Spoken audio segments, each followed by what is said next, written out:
Hi hello welcome back to my channel. ഇന്ന് ഞാനൊരു variety കറിയുമായിട്ടാണ് വന്നിട്ടുള്ളത്. ഇത് പച്ചമാങ്ങ പച്ചടിയാണ്. വളരെ സിമ്പിളായിട്ട് ചെയ്യാൻ പറ്റുന്ന ഒരു റെസിപ്പിയാണിത്. ഇതിന് കുക്കിംഗ് ടൈം വളരെ കുറവാണ്. കാരണം പച്ചമാങ്ങയും ചുവന്നുള്ളിയൊക്കെ ഞാൻ കുക്ക് ചെയ്യാതെയാണ് ചേർക്കുന്നത്. അതാണ് ഇതിൻ്റെ പ്രത്യേകത. ഇവിടെ ഞാൻ എടുത്തിട്ടുള്ളത് 2 പച്ചമാങ്ങയാണ്. അതിലേക്ക് ഒരു 15 ചുവന്നുള്ളി എടുത്തിട്ടുണ്ട്. ഒരു 5 തൊട്ട് 4 വരെ പച്ചമുളക് എടുക്കാം. ഒരു ചെറിയ പീസ് ഇഞ്ചി ഞാൻ എടുക്കുന്നുണ്ട്.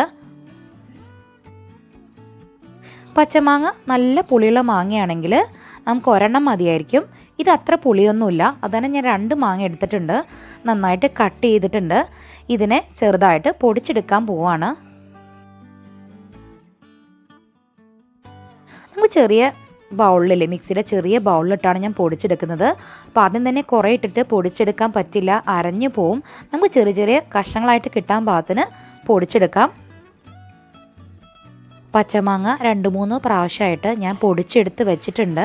അപ്പോൾ അരഞ്ഞൊന്നും പോകരുത്, ഇതുപോലെ പൊടിച്ചെടുക്കണം. ഇനി കൊത്തി അരിയണമെങ്കിൽ അങ്ങനെ ആയാലും നമുക്ക് ഉപയോഗിക്കാം.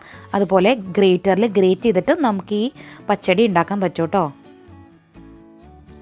പച്ചമാങ്ങയും ചുവന്നുള്ളിയും പച്ചമുളകും ഇഞ്ചിയെല്ലാം പൊടിയാക്കി വെച്ചിട്ടുണ്ട്. ഇനി നമുക്ക് ഇത് മൊത്തത്തിൽ അസംബിൾ ചെയ്തെടുക്കേണ്ട കാര്യമുള്ളൂ. ഇതിലേക്ക് നമുക്ക് തേങ്ങാപ്പാൽ വേണം. ഞാൻ ഇതിലേക്ക് ഒരു തേങ്ങ മുഴുവനായിട്ട് എടുത്തിട്ടുണ്ട്. ഒരു തേങ്ങയുടെ പാലാണ് എടുത്തിട്ടുള്ളത്. അപ്പോൾ നല്ല കട്ടിയിൽ പാലെടുത്ത് വെച്ചിട്ടുണ്ട്. 1-ാം പാൽ 2-ാം പാൽ എന്നുള്ള രീതിയിലല്ല, നല്ല കട്ടിയിൽ തേങ്ങാപ്പാൽ എടുത്ത് വെച്ചിട്ടുണ്ട്. എന്നാലാണ് നമ്മുടെ പച്ചടിക്ക് കുറച്ചുകൂടി സ്വാദ് കൂടുള്ളൂ. നമുക്കൊരു വലിയ ബൗളിലേക്ക് നമ്മുടെ പച്ചമാങ്ങ ചെറുതായിട്ട് പൊടിച്ചെടുത്തതും ചുവന്നുള്ളി ചെറുതായിട്ട് മുറിച്ചതാണ് എടുത്തിട്ടുള്ളത്. നിങ്ങൾക്ക് ഇതുപോലെ തന്നെ മിക്സിയുടെ ജാറിൽ ഒന്ന് ക്രഷ് ചെയ്തെടുക്കാം.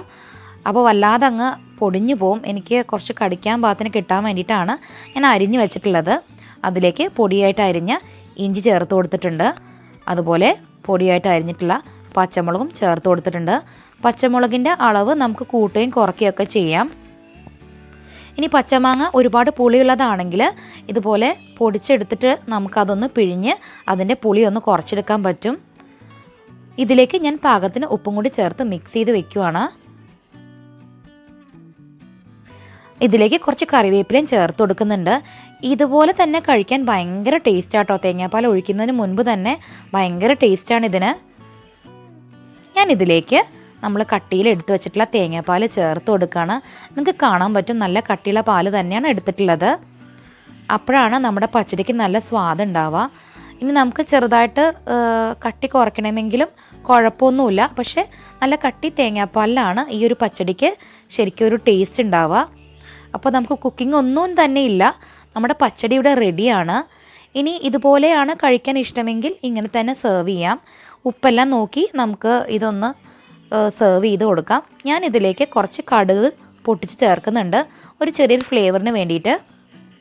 നമ്മളെപ്പോഴും ചെയ്യുന്നത് പോലെ തന്നെ കടുക് താളിച്ചെടുക്കുകയാണ്. ആദ്യം ഒരു ചെറിയ ടീസ്പൂണോളം കടുക് ചേർത്ത് കൊടുക്കുന്നുണ്ട്. അതിലേക്ക് ഒരു 6 മണി ഉലുവ ഞാൻ ചേർത്ത് കൊടുക്കുന്നുണ്ട്. ഉലുവ ഇടുമ്പോൾ ഒരു പ്രത്യേക ഫ്ലേവറാണ്. ഇതിലേക്ക് നമ്മൾ ചെറുതായിട്ട് അരിഞ്ഞു വെച്ചിട്ടുള്ള ചുവന്നുള്ളിയും വറ്റൽമുളകും അതുപോലെ കുറച്ച് കറിവേപ്പിലയും ചേർത്ത് കൊടുക്കുന്നുണ്ട്. കറിവേപ്പില പച്ചടിക്ക് പച്ചനെ നമ്മൾ ചേർത്ത് കൊടുത്തിട്ടുണ്ട്. അതുതന്നെ ധാരാളമാണ്. ഇത് വേറൊരു ഫ്ലേവറാണ്. ഇങ്ങനെ കടുക് പൊട്ടിച്ച് ചേർക്കുമ്പോൾ വേറൊരു ഫ്ലേവറാണ്. പക്ഷേ ഇത് നിർബന്ധമില്ല. ഇത് കംപ്ലീറ്റ് ആയിട്ട് നമുക്ക് അവോയ്ഡ് ചെയ്യാം. ഒരു ഓപ്ഷൻ പോലെ ഞാൻ കാണിക്കുന്നേ ഉള്ളൂ. നമുക്കിത് നന്നായിട്ട് മൂപ്പിച്ചിട്ട് നമ്മുടെ പച്ചടിയിൽ ചൂടോടെ തന്നെ ചേർത്ത് കൊടുക്കാം. നന്നായിട്ട് മൂത്ത് വന്നിട്ടുണ്ട്. ഞാൻ പച്ചടിയിലേക്ക് ചേർത്ത് കൊടുക്കാൻ പോവാണ്. നമ്മുടെ പച്ചടിയിലേക്ക് നമ്മൾ കടുക് വറുത്തത് ചേർത്ത് കൊടുക്കുകയാണ്. ചെറിയ ചൂടോട് കൂടിയാണ് ഞാൻ ഈ കടുക് വറുത്തത് ചേർത്ത് മിക്സ് ചെയ്തെടുക്കുന്നത്. നമ്മുടെ പച്ചടി ഇവിടെ റെഡിയാണ് കേട്ടോ. അപ്പോൾ കടുക് പൊട്ടിക്കാതെയും നമുക്ക് സെർവ് ചെയ്യാം. കടുക് ഇട്ടിട്ടായാലും കുഴപ്പമൊന്നുമില്ല. അപ്പോൾ നമുക്ക് ഒട്ടും തന്നെ കുക്കിംഗ് ടൈം തീരെ ഇല്ല. അപ്പോൾ വളരെ സിമ്പിളായിട്ട് ചെയ്യാൻ പറ്റുന്ന ഒരു റെസിപ്പിയാണ്. ഇതിലും സിമ്പിളായിട്ട് നിങ്ങൾ പച്ചടി ഇതിന് മുൻപ് ഉണ്ടാക്കിയിട്ടുണ്ടോ എന്ന് എനിക്ക് അറിയില്ല. പക്ഷേ ഇതെന്തായാലും ട്രൈ ചെയ്ത് നോക്കണം. അപ്പോൾ വളരെ ടേസ്റ്റാണ് ഇത് കഴിക്കാനായിട്ട്. മാങ്ങയുടെ സീസണൊക്കെ വരുമ്പോൾ ചെയ്യാൻ പറ്റിയ നല്ലൊരു റെസിപ്പിയാണിത്. ഇതെന്തായാലും ട്രൈ ചെയ്ത് നോക്കിയിട്ട് നിങ്ങളുടെ അഭിപ്രായം എല്ലാം എന്നെ എഴുതി അറിയിക്കണം. ഈ വീഡിയോ ഇഷ്ടപ്പെട്ടാൽ ലൈക്ക് ചെയ്യാനും ഷെയർ ചെയ്യാനും ആരും മറക്കരുത്. ആദ്യമായിട്ടാണ് എൻ്റെ ചാനൽ കാണുന്നതെങ്കിൽ please subscribe to my channel. തൊട്ടടുത്തുള്ള ബെല്ലൈക്കൻ ക്ലിക്ക് ചെയ്താൽ എൻ്റെ വീഡിയോയുടെ എല്ലാ നോട്ടിഫിക്കേഷനും നിങ്ങൾക്ക് ലഭിക്കും. ഇനിയും വെറൈറ്റി ഡിഷുമായിട്ട് നമുക്ക് വീണ്ടും കാണാം.